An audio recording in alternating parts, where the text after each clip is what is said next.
तो in a very recent and major development में literally कहूँगा कि वेस्ट बंगाल के अंदर लोकतंत्र को बचाने के लिए प्रेसिडेंट ऑफ इंडिया ने एक मेजर स्टेप लिया है, जहां पर वेस्ट बंगाल की असेंबली के द्वारा पास किया गया वेस्ट बंगाल यूनिवर्सिटी बिल को रिसेंटली रिजेक्ट कर दिया गया है। अब एग्जैक्टली यहाँ पर क्या हुआ है, क्या इस बिल के जरिए ट्राई करने की कोशिश की जा रही थी और इस बिल को रिजेक्ट करने की प्रोसेस क्या थी, हर एक चीज़ को मैं शुभेंदु चौहान पॉलिटी के पर्सपेक्टिव से आप लोगों के साथ में डिस्कस करूंगा। बट उसके पहले आप लोग मेरे साथ में SRC10 टेलीग्राम ग्रुप के ऊपर जुड़ सकते हो। मेरे क्लास की अपडेट, PPT, PDF सब कुछ आपको यहाँ पे मिल जाएगी।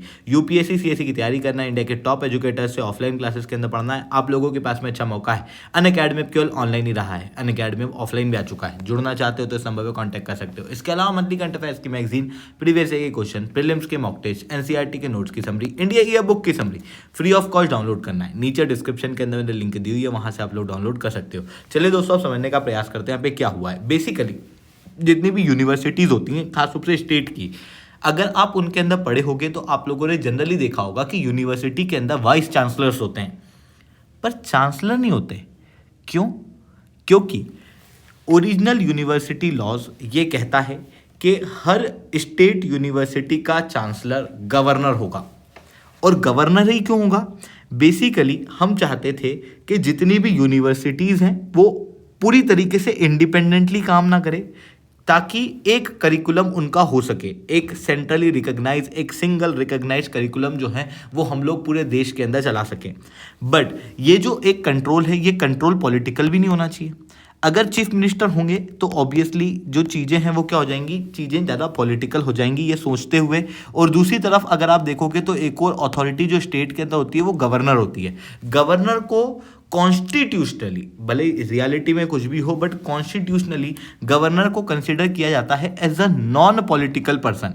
इस कारण से गवर्नर को यहाँ पर वाइस चांसलर बनाया गया था, ताकि एजुकेशन के अंदर इंस्टीट्यूशनल न्यूट्रलिटी तो रही सही, साथ में जो पॉलिटिकल एग्जीक्यूटिव्स हैं वो पॉलिटिकल एग्जीक्यूटिव्स का डायरेक्ट रोल यहाँ पर ना रहे। इवन अगर ऐसा होता कि चीफ मिनिस्टर का यहाँ पर डायरेक्ट कंट्रोल होता तो वो यूनिवर्सिटी का प्रयोग अपने वोटिंग के अंदर या फिर इलेक्शन के अंदर जीतने में या लोगों को इन्फ्लुएंस करने में या फिर यूनिवर्सिटी के ऊपर किसी ना किसी प्रकार का पॉलिटिकल प्रेशर डालते।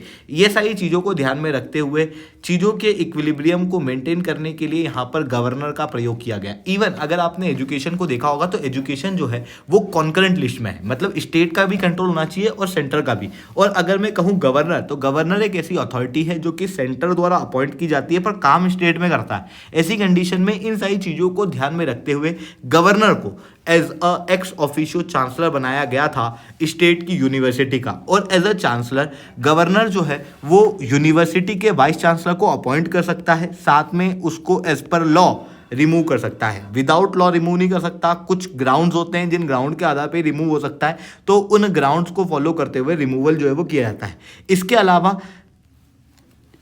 जितनी भी यूनिवर्सिटीज़ हैं उनके कानून, उनके ऑर्डिनेंस को अप्रूवल देने का काम भी इनके द्वारा होता है। और इवन यूनिवर्सिटी के अंदर इंक्वायरी उसके एडमिनिस्ट्रेशन के अंदर करने की पावर भी गवर्नर को दी गई है एज अ चांसलर। साथ में कॉन्वोकेशन आपने देखा होगा, कॉन्वोकेशन वो होता है जिस समय पर बच्चों को डिग्री दी जाती है। तो डिग्री जब दी जाती है उस समय पर भी कॉन्वोकेशन को प्रिसाइड करने का काम गवर्नर को ही दिया गया है। इस तरीके से गवर्नर के डाइवर्स काम एज अ चांसलर देखने को मिलते हैं। बट कई सारे राज्यों का कहना यह है, इंक्लूडिंग वेस्ट बंगाल, के गवर्नर के हाथ में अथॉरिटी के होने की वजह से स्टेट गवर्नमेंट और राजभवन के बीच में, यानी कि चीफ मिनिस्टर और गवर्नर के बीच में कंटिन्यूसली कॉन्फ्लिक्ट देखने को मिलते हैं। ऐसी कंडीशन में डिसीजन को फास्ट और स्मूथ बनाने के लिए चीफ मिनिस्टर को ही चांसलर बना देना चाहिए, ऐसा इनका कहना है, ताकि कॉन्स्टिट्यूशनल पर्सपेक्टिव से इंस्टीट्यूशन को सेफगार्ड किया जा सके। और सारी बातें जो है वो ये करते हैं, मतलब कई सारी बातें जो है वो इनके द्वारा दी जाती है कि जो गवर्नर होता है वो हमारी बात नहीं सुनता, गवर्नर जो है वो इंडिपेंडेंटली काम करता है एज अ चांसलर,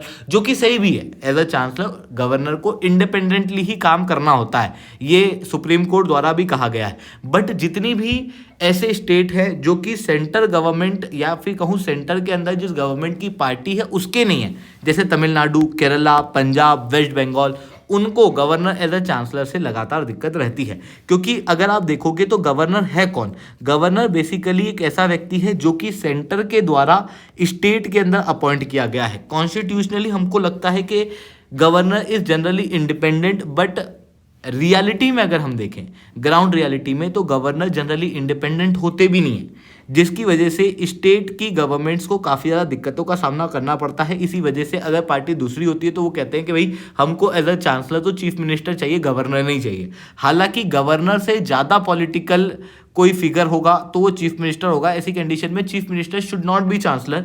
तो ये चीज़ें यहाँ पर हम लोगों को देखने को मिलती है, और इन्हीं चीज़ों के चलते वेस्ट बंगाल भी यहाँ पर विरोध कर रहा था, और वेस्ट बंगाल की असेंबली ने रिसेंटली 3 अमेंडमेंट बिल पास किए।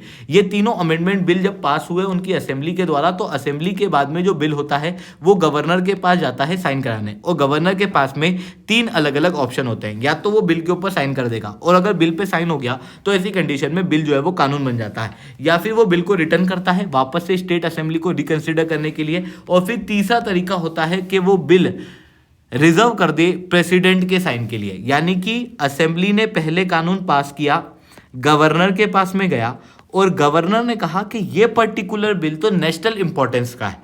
ऐसी कंडीशन में वो इस बिल को किसके पास भेज देगा? प्रेसिडेंट के पास। अगर आप यहां पर ध्यान से देखोगे तो गवर्नर के पास में आउटराइटली बिल को रिजेक्ट करने की पावर नहीं है, यानी कि गवर्नर खुद से बिल को रिजेक्ट नहीं कर सकता। बट अगर गवर्नर ने बिल को प्रेसिडेंट के पास में भेज दिया है तो प्रेसिडेंट फिर उस बिल को रिजेक्ट कर सकता है, और यहां पर हुआ भी ऐसा ही।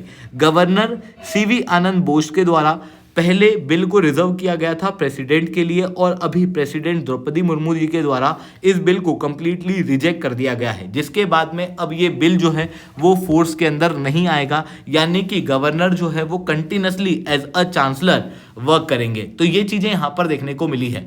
आप लोगों को सबको पता होगा कि एजुकेशन फ्री होना, पॉलिटिकल रिप्रेजेंटेटिव से अलग होना काफ़ी ज़्यादा आवश्यक है किसी भी देश में, किसी भी राज्य में, और किसी भी डिस्ट्रिक्ट के अंदर लोकतंत्र को प्रोटेक्ट करने के लिए। तो वही चीज़ यहाँ पर होती हुई दिखाई दी है। आई होप ये सारी बातें आपको समझ में आई होंगी। लेक्चर अच्छा लगा हो तो लाइक करना, लेक्चर बहुत अच्छा लगा हो नीचे ऐसा रिटर्न कमेंट करना। यूपीएससी सीएससी की तैयारी करना, इंडिया के टॉप एजुकेटर से ऑफलाइन क्लासेस के अंदर पढ़ना है तो आप लोगों के पास में अच्छा मौका है। अनअकैडमी अब केवल ऑनलाइन नहीं रहा है, अनअकैडमी अब ऑफलाइन भी आ चुका है। जुड़ना चाहते हो तो इस नंबर पर कॉन्टैक्ट कर सकते हो। इसके अलावा मंथली करंट अफेयर्स की मैगजीन, प्रीवियस ईयर के क्वेश्चन, प्रीलिम्स के मॉक टेस्ट, एनसीईआरटी के नोट्स की समरी, इंडिया ईयर बुक की summary free of cost download करना है। नीचे डिस्क्रिप्शन के अंदर मैंने लिंक दी हुई है, वहां से आप लोग डाउनलोड कर सकते हो। ठीक है दोस्तों, आज के लिए इतना ही। That's all from my side. जय हिंद, जय भारत।